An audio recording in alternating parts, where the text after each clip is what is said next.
ओम सादर नमस्ते जी। आप सबका हार्दिक स्वागत है हमारे चैनल आर्य टू आर्य में। आइए हम अपनी वैदिक कक्षा का फिर से आरंभ करते हैं और आज का हमारा विषय रहेगा नकली ईश्वर अर्थात अनीश्वर।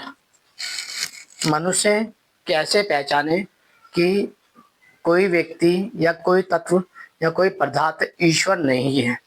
इसके लिए हमें मुख्य रूप से एक सिद्धांत समझ लेना चाहिए कि ईश्वर पक्षपात रहित है, अर्थात वह किसी भी प्रकार का किसी भी मनुष्य से कोई भेदभाव नहीं करता, केवल इसलिए कि कोई उस पर आस्था रखे और केवल इसलिए कि कोई उस पर अनास्था रखे। इसलिए जब मनुष्य उस पर आस्था रखता है और सोचता है कि उसको उसके कर्मों का फल दो गुना मिलेगा, तो ऐसा बिल्कुल मिथ्या प्रचार है। और कोई सोचता है कि कोई ईश्वर पे आस्था नहीं रखता तो उसका उसको दो गुना दंड मिलेगा, तो ये भी मुख्यतः मिथ्या ही प्रचार है। आज संसार में लगभग लगभग 300 से अधिक संप्रदाय है जो सब अपने आप को धर्म कहते हैं, धर्म मानते हैं और अपने अपने धर्म ग्रंथ के अनुसार चलते हैं।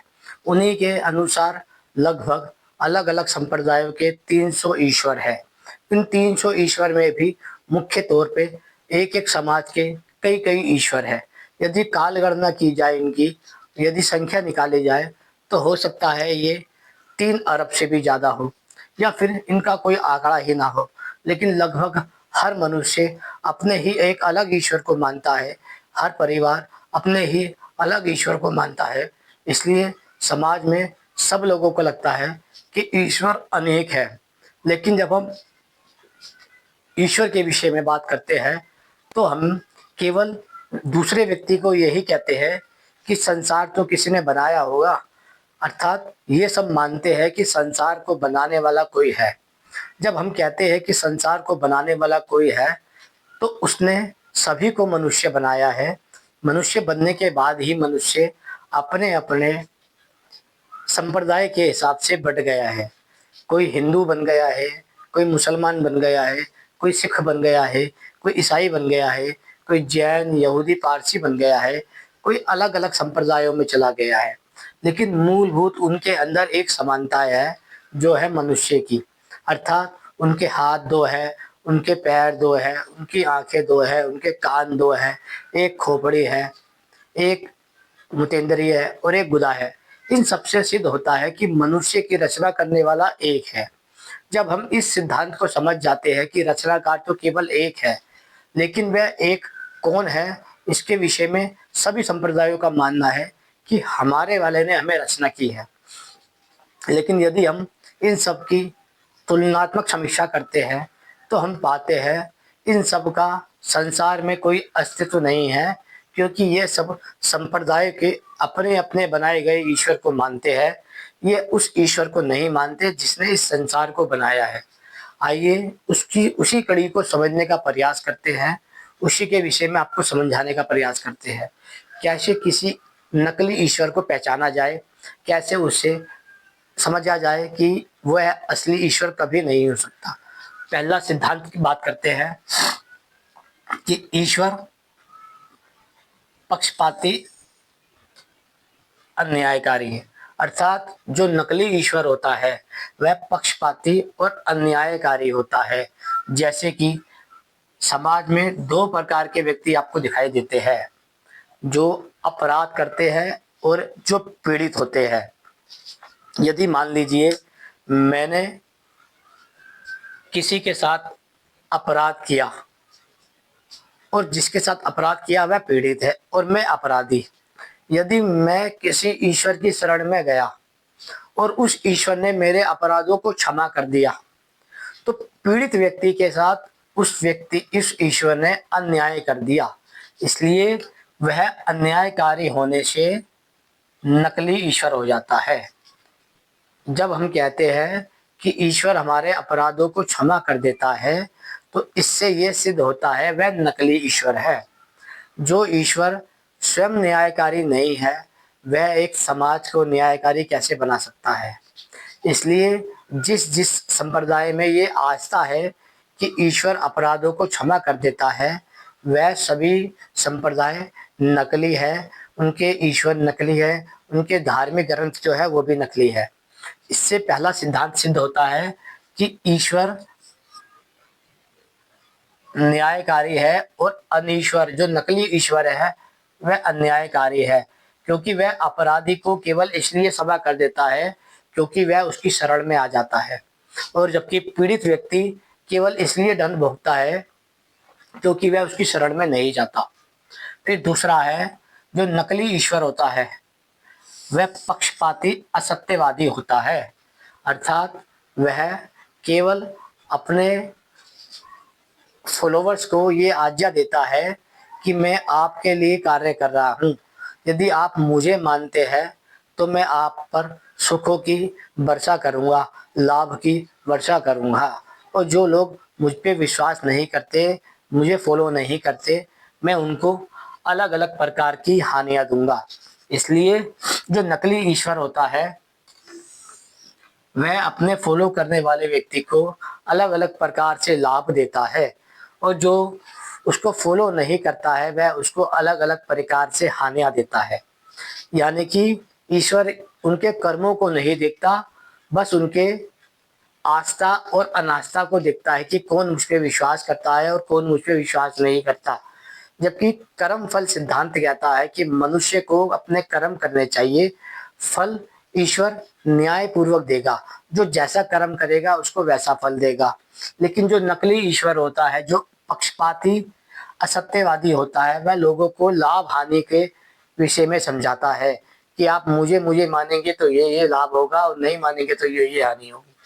फिर आता है पक्षपाती उपदेशक।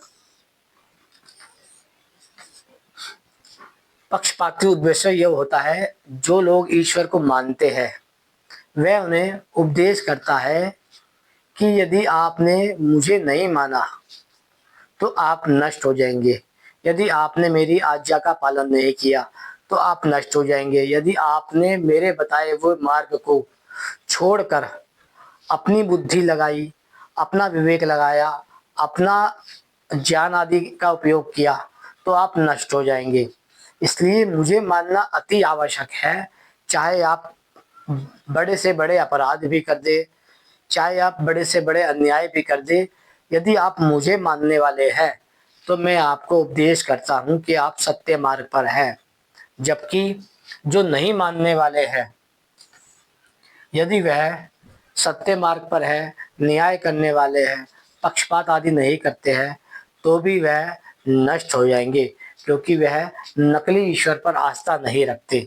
इसलिए जब हम कहते हैं कि आदमी अंधविश्वासी होता है, फॉलोवर्स होता है, आस्तिक होता है, तो मुख्य रूप से उनमें यही दोष आते हैं कि वह किसी भी प्रकार का अपराध करे, किसी भी प्रकार का मनमानी आचरण करे, और वह किसी भी प्रकार की व्यक्तिगत विचारों को फैलाए, तो वह केवल आस्तिक होने के कारण ही, अपने नकली ईश्वर के कारण श्रेष्ठ कहलाता है।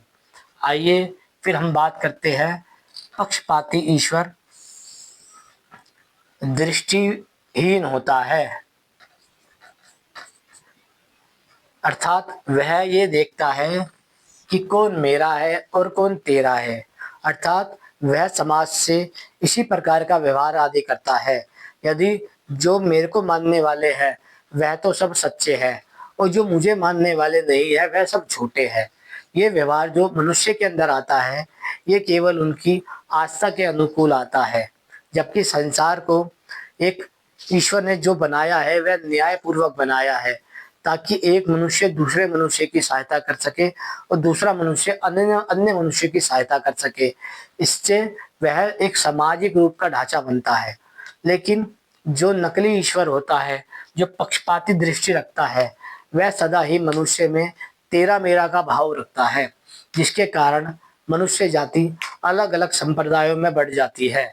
जो उनको मानने वाले होते हैं वह अच्छे हो जाते हैं, जो नहीं मानने वाले होते हैं वह बुरे हो जाते हैं। फिर आता है पक्षपाती फल, अर्थात जो नकली ईश्वर होता है वह पक्षपात करता है फल देने में। अर्थात यदि कोई उसको ना मानने वाला है, यदि वह उत्तम गुण कर्म स्वभाव वाला है, श्रेष्ठ कर्म करता है, श्रेष्ठ आचरण करता है, श्रेष्ठ स्वभाव का है, श्रेष्ठ मानवता को धारण करता है, तो जो मुझे नहीं मानता है मैं उसे फिर भी फल के रूप में दंड ही दूंगा। लेकिन जो मुझे मानता है, चाहे वह अपराधी हो, मूर्ख हो, पागल हो, बड़े से बड़ा हत्यारा हो, बलात्कारी हो, आतंकवादी हो, यदि वो मुझे मान रहा है तो मैं उसे फल दूंगा सुख के रूप में। इसलिए जो मनुष्य अपनी आस्था के अनुकूल सुख दुख पाते हैं वह नकली ईश्वर के द्वारा केवल आस्था भेद के कारण पाते हैं। यदि कोई नास्तिक व्यक्ति है जो नकली ईश्वर पर आस्था नहीं रखता, केवल ना आस्था रखने के कारण वह अपराधी है, और जो आस्था रखता है वह केवल इसलिए अपराधी नहीं है क्योंकि वह आस्था रखता है। इसलिए जो नकली ईश्वर होता है वह पक्षपाती फल देने वाला होता है, हमें ये समझ आता है। फिर आता है पक्षपाती स्वभाव वाला। जो नकली ईश्वर होता है वह पक्षपाती स्वभाव वाला होता है, अर्थात वह अपने मानने वालों से खुश होता है, अर्थात वह उनकी भूरी भूरी प्रशंसा करता है, वह उनके लिए बड़े उत्तम उत्तम शब्दों का उपयोग करता है, जबकि जो उसको ना मानने वाले होते हैं वह उनके प्रति ईर्ष्या आदि द्वेष की भावना रखता है। जब आप कहेंगे कि ऐसा नकली ईश्वर तो संसार में कोई नहीं है, तब मैं आपसे कहूँगा कि आपको मुख्य रूप से 3 ग्रंथों का अध्ययन करना चाहिए।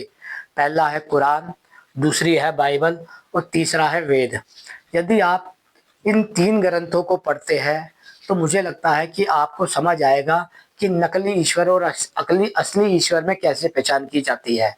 जब आप इन 3 ग्रंथों को पढ़ते हैं तो आपको इसका समझ आ जाता है धीरे धीरे। यदि आप कहेंगे कि इन 3 विषयों को समझने के लिए या कि नकली ईश्वर को समझने के लिए मैं 3 ग्रंथों को नहीं पढ़ सकता, 3 प्रकार के ग्रंथों को नहीं पढ़ सकता, ना ही मैं बाइबल को पढ़ सकता हूँ, ना ही मैं कुरान को पढ़ सकता हूँ, और ना ही मैं वेद आदि शास्त्र को पढ़ सकता हूँ। तो मुझे कोई सरल सा मार्ग बताओ जिससे मैं ये समझ सकूं कि इन ग्रंथों में क्या लिखा है। तो आपको इन ग्रंथों में लिखे होने के कारण 3 प्रकार से समझे जा सकते हैं। पहला है कुरान, दूसरा है बाइबल और तीसरा है वेद। जो कुरान को मानने वाले लोग हैं, जो मुसलमान हैं, आप उनसे व्यक्तिगत विचार पूर्वक इस बारे में चर्चा कर सकते हैं। यानी कि आपको कुरान को पढ़ने की आवश्यकता नहीं है। यदि आपने किसी भी 3 मुसलमान को पकड़कर उनसे इस विषय पर चर्चा कर ली जो हमने हमने आपको बताए हैं, पक्षपाती अन्यायकारी, पक्षपाती असत्यवादी, पक्षपाती उपदेशक, पक्षपाती दृष्टिहीन, पक्षपाती फलकर्ता, पक्षपाती स्वभाव। जब आप कुरान को मानने वाले मुसलमानों से किसी भी 3 मुसलमान से इस पर चर्चा करेंगे तो आपको निर्णय समझ आ जाएगा कि जो मानने वाले लोग हैं वह असली ईश्वर को मान रहे हैं या नकली ईश्वर को मान रहे हैं। फिर आती है बाइबल। बाइबल के हिसाब से भी जो क्रिश्चियन लोग होते हैं, आप उनको 3 लोगों को पकड़िए और 3 लोगों को पकड़ कर ये पूछिए कि जो मैं इस सिद्धांत में समझा रहा हूँ, क्या ईश्वर पक्षपात अन्यायकारी होता है? क्या ईश्वर पक्षपाती असत्यवादी होता है? क्या ईश्वर पक्षपाती उपदेशक होता है? क्या ईश्वर पक्षपाती दृष्टिहीन है? कि ईश्वर पक्षपाती फल करता है? क्या ईश्वर पक्षपाती स्वभाव वाला है? अर्थात वह अपने मानने वालों के और ना मानने वालों में क्या इतना भेद करता है कि उन्हें दंड देगा अकारण, और जो उनको मानने वाले हैं उनको फल देगा अकारण। इसलिए आपको 3 मुसलमानों से, 3 ईसाइयों से और 3 वेद के मानने वाले आर्यों से इस पर चर्चा करनी चाहिए। जो वेद के मानने वाले आर्य व्यक्ति है, जो आर्य समाज के व्यक्ति है, उन 3 व्यक्तियों को पकड़िए और उनसे पूछिए, यदि आप उत्तम कर्म करते हैं, किसी के साथ अन्याय नहीं करते, किसी के साथ पक्षपात नहीं करते, केवल न्याय के पक्षधर है, सत्यवादी है, न्याय प्रिय है, मानवतावादी है, और यदि आप ईश्वर को नहीं मानते, यदि आप उनके बताए ईश्वर को नहीं मानते, तो क्या उनका ईश्वर आपको दंडित करेगा? क्या वह आपके साथ अन्याय करेगा, या आपको पीड़ित करेगा, या आपसे ईर्ष्या करेगा? यदि आप केवल इन 9 लोगों से, कुरान को मानने वाले 3 लोगों से, बाइबल के मानने वाले 3 लोगों से और वेद के मानने वाले 3 आर्यों से इस पर चर्चा करते हैं, तो आपको निष्पक्ष ये मार्ग समझ आ जाएगा कि कौन सा मार्ग सत्य है और कौन सा मार्ग असत्य है, कौन सा नकली ईश्वर है और कौन सा असली ईश्वर है। जब आप पूरी कुरान नहीं पढ़ सकते, पूरी बाइबल नहीं पढ़ सकते और पूरे वेद नहीं पढ़ सकते, लेकिन आप 3 मुसलमान से, 3 ईसाई से और 3 आर्यों से अवश्य बात कर सकते हैं। आर्यों से बात करने के लिए आपको निकट के आर्य समाज मंदिर की ओर जाना चाहिए, या फिर यूट्यूब पे वैदिक आर्य समाज के चैनल होते हैं, आप उनसे भी चर्चा कर सकते हैं। वैसे ही बाइबल के लिए आपको चर्चा आदि में जाना चाहिए, और या फिर यूट्यूब पे चैनल होते हैं इनके भी, और मुसलमान के भी आप निकट की मस्जिद में जा सकते हैं, समाज में जा सकते हैं, या फिर यूट्यूब के चैनल आदि पे जा सकते हैं। अर्थात केवल तीन व्यक्ति, यानी कि मात्र 9 व्यक्ति से यदि आप बात करते हैं, तो हो सकता है कि आप एक दिन में भी इन तीनों से बात कर ले, या फिर एक दिन में 9 दिन लग जाए आपको बात करने में। यदि आप 9 दिन का अपना ज्ञान, बुद्धि, विवेक का उपयोग करके इन 9 लोगों से चर्चाएं कर लेते हैं, तो आपकी जो उम्र की आयु के हिसाब से आपकी उम्र है 20 साल, 30 साल, 40 साल, जितने साल आप भटक गए हैं वह भटकने से बच जाएंगे, और आगे की उम्र जो आपको भटकना था उससे भी आप बच जाएंगे। इसलिए आपको इनके कुरान के मानने वाले, बाइबल के मानने वाले और वेद के मानने वाले आर्यों से अवश्य ही चर्चा करनी चाहिए। फिर आता है अंतिम कि नकली ईश्वर पक्षपाती, कर्म फल देने वाला होता है। अर्थात 2 शब्द आते हैं इसमें, एक होता है आनंद और एक होता है पीड़ा। आनंद को लोग स्वर्ग स्वर्ग, मोक्ष और जन्नत और हेवंस के रूप में लेते हैं, कि यहाँ पर आपको केवल सुख ही सुख मिलेगा, कोई दुख नहीं होगा। उसी प्रकार आपको जहन्नुम मिलेगी, नरक मिलेगा, और वहां पर आपको दुख ही दुख मिलेगा। इसलिए जो नकली ईश्वर होता है वह कर्म फल भी पक्षपात के साथ देता है।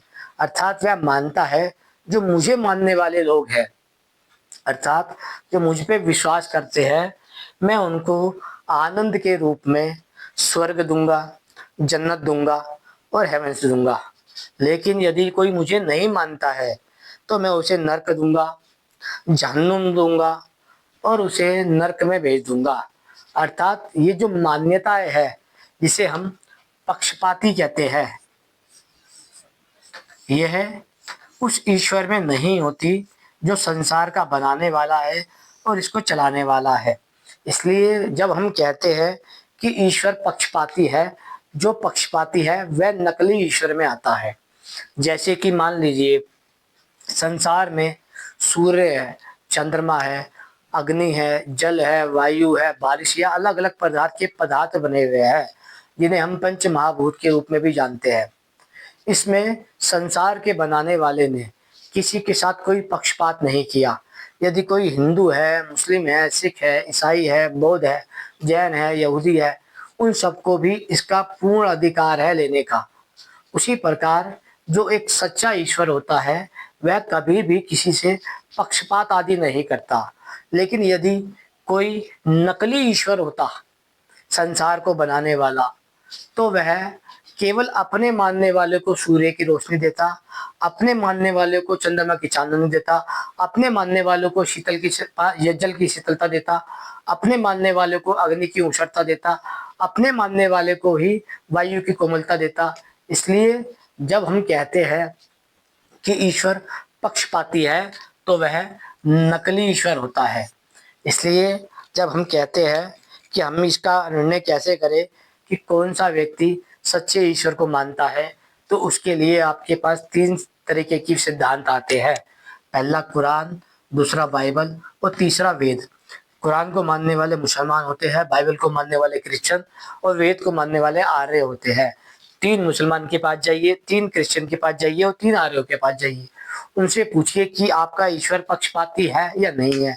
यदि कोई व्यक्ति अपराध करता है और उनकी शरण में जाता है, क्या वह उनके अपराधों को क्षमा कर देंगे? यदि वह कहता है कि वह इनको अपराधों को क्षमा कर देंगे, तो समझ लीजिए वह नकली है। यदि वह पूछता है कि यदि मैं ईश्वर को मानता हूँ, मुझे लाभ होगी और नहीं मानता तो क्या मेरे को हानि होगी केवल इसलिए, तो वह नकली ईश्वर है। यदि कोई ईश्वर की शरण में जाता है और ये पूछता है उनके मानने वालों से कि यदि मैं उनको मानता हूँ तो मुझे विशेष प्रकार का सुख होगा और नहीं मानता तो विशेष प्रकार का दुख देगा ईश्वर, तो क्या ये सत्य है? यदि वह इसी प्रकार से सातों की सातों कड़ियाँ जोड़ता है तो वह समझ आ जाता है कि कौन सा ईश्वर नकली है। पहला पक्षपाती अन्यायकारी, दूसरा पक्षपाती सत्यवादी, तीसरा पक्षपाती उपदेशक, चौथा पक्षपाती दृष्टिहीन, पांचवा पक्षपाती फलकर्ता, छठा पक्षपाती स्वभाव वाला और सातवां पक्षपाती कर्मफल देने वाला। जब वह इन सब व्यवस्थाओं को समझ जाते हैं तो वह बड़ी जल्दी से नकली और असली ईश्वर के विषय में समझ जाते हैं।